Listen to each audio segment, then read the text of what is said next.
Salut à tous, c'est Loïc, bienvenue sur Tout Berzing. Aujourd'hui nous sommes une fois de plus à l'Autosport Museum à Châtillon-Coligny. Et cette fois-ci nous allons regarder le hall consacré aux françaises, italiennes et allemandes. Et donc je vais vous présenter en détail quelques modèles. Allez, c'est parti!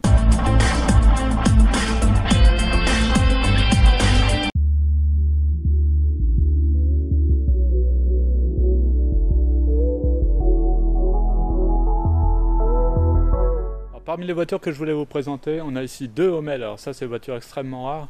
C'est une marque française. Donc ici, nous avons la Hommel Barquette, fabriquée entre 1995 et 1999. Donc elle est équipée d'un 4 cylindres de 155 chevaux. Et regardez, qu'est-ce qu'on retrouve encore? Les rétroviseurs de CX. Ils sont vraiment partout, ceux-là. Donc ça pèse 940 kg, donc c'est tout léger. Vous allez voir dedans, donc là, il n'y a même pas de pare-brise, il n'y a rien du tout, il n'y a même pas de saut de vent. Donc consacré exclusivement pour le circuit. Et là à côté, nous avons la version berlinette qui elle est un peu plus récente, a été fabriquée entre 2000 et 2003. Et là nous avons aussi un 4 cylindres de 195 chevaux pour un poids pareil à 950 kg. Alors la berlinette c'est pas forcément la plus belle, donc à l'arrière on voit que ce sont les feux rectangles. Alors nous avons la version RS qui a les feux ronds à l'avant et à l'arrière. Alors là l'intérieur c'est du brut de chez Brut. Il y a le strict minimum, ambiance très typée course. Regardez avec l'extincteur derrière, les harnais, les baquets qui sont durs comme je sais pas quoi. Alors je vais commencer par vous montrer le moteur. Voilà le moteur. Un 4 cylindres. Donc en position arrière. Voilà. Le moteur de la Hommel. Hop, je referme. On a une petite tirette là. Tac. Voilà. Alors là c'est du sport.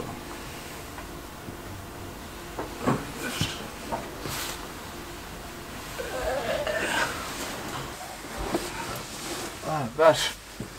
Ah putain. Wow. Ah c'est super sportif là-dedans.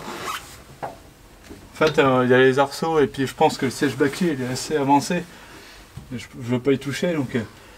Eh ben, la conduite est super sportive. Alors on n'est pas allongé là, on est hyper droit. Mais par contre, je pense que ça doit faire un boucan là-dedans. Alors là, c'est le strict minimum. Alors on a le levier de vitesse qui est super haut. Vous savez, ça fait un peu façon rallye, je pense. Je pense que ça doit être hyper, comment dire ça, hyper extrême comme conduite. Il y a le strict minimum là-dedans. C'est du sport à l'état pur. Donc là on a des arceaux partout. Donc ça c'est bien, hein. C'est vraiment, on voit que c'est une voiture faite pour la piste. On a les coupes circuits, tout ça, enfin voilà. Le compteur. Alors là on a un truc qui est assez marrant. Je sais pas si vous voyez le contour. Il est tourné de 90 degrés. Je sais pas si c'est bien normal ça. Voilà, donc après on a le compteur de vitesse. Voilà, donc après on a plusieurs manomètres. Donc là voilà, on voit que c'est vraiment rudimentaire, hein. On voit tous les tuyaux, on voit tout. C'est voilà. Et là donc comme je vous montrais, là on a la petite lampe pour le copilote. Donc on voit bien qu'on est dans une voiture de course. Regardez aussi les détails hein, qui tuent là, ça fait comme dans la F40 pour ouvrir la porte. On tire une tringle en ferraille. Donc on a les arceaux, tout ça, l'extincteur. Bon maintenant c'est pas tout, mais faut en descendre. Allez. Et moi je suis joueur parce que en fait je pourrais reculer le siège mais ce serait trop facile. Donc on va. Hop, allez.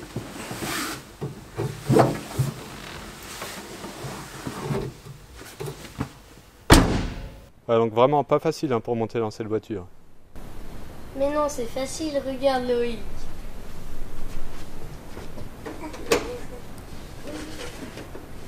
T'as vu? Ok, donc en fait c'est une voiture pour les gosses. Alors nous avons aussi une Maserati Quattroporte des années 60. Donc modèle équipé d'un V8 de 290 chevaux. Et alors ce qui est super sympa dans cette Maserati, c'est l'intérieur.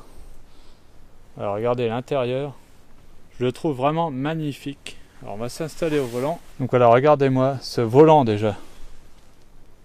Rien que le volant en lui-même déjà je le trouve superbe.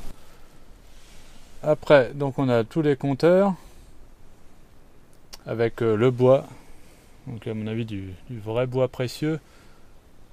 Voilà, tous les boutons, tableau de bord. Du cuir partout. Alors c'est une voiture qui nous est arrivée dans son jus, hein, donc on l'a bien nettoyée. Alors je vais essayer de vous montrer. Alors je vais essayer de vous montrer le moteur quand même, le V8. Hop, voilà. Alors en fait, vous êtes sûrement un peu déçus. Il n'est pas très joli à voir. Donc il est là, voilà. Maserati. De l'autre côté, c'est pas forcément mieux. Voilà, on a la petite plaque Maserati. Donc voilà, une très belle voiture, moi j'aime bien. Alors aussi, nous avons une voiture particulière aussi, une NSU Aero 80. Donc le moteur rotatif de la NSU. Donc on voit bien qu'il n'y a pas de piston. C'est assez particulier. Alors à part le moteur rotatif, il y a une autre particularité dans cette voiture qui paraît banale comme ça d'extérieur, mais en fait mécaniquement il y a plein de choses un peu spéciales. Alors déjà, on peut voir qu'il n'y a pas de pédale d'embrayage. Et pourtant, on a un levier de vitesse comme une boîte manuelle. On a même plusieurs positions, donc comme une espèce de grille en H. Et en fait, ça fait comme si c'était une boîte manuelle, mais sans pédale d'embrayage. En fait, on a un système de coupleur hydraulique qui remplace sa pédale d'embrayage.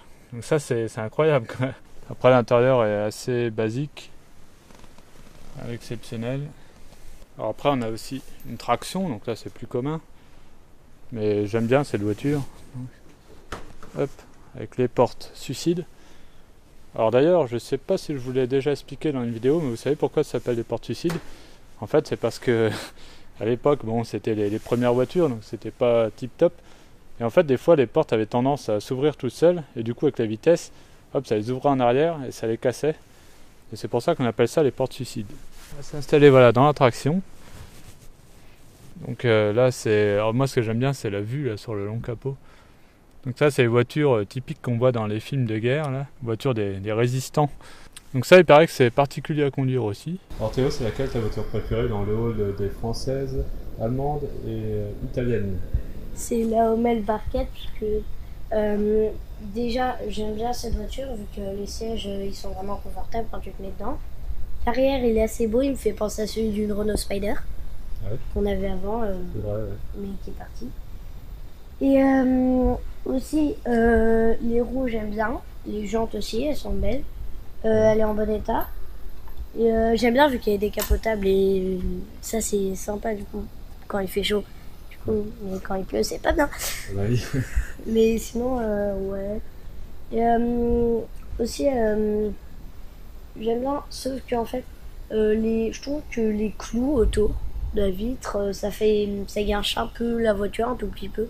Et ouais. Sinon, les phares, j'ai trop beau. Voilà.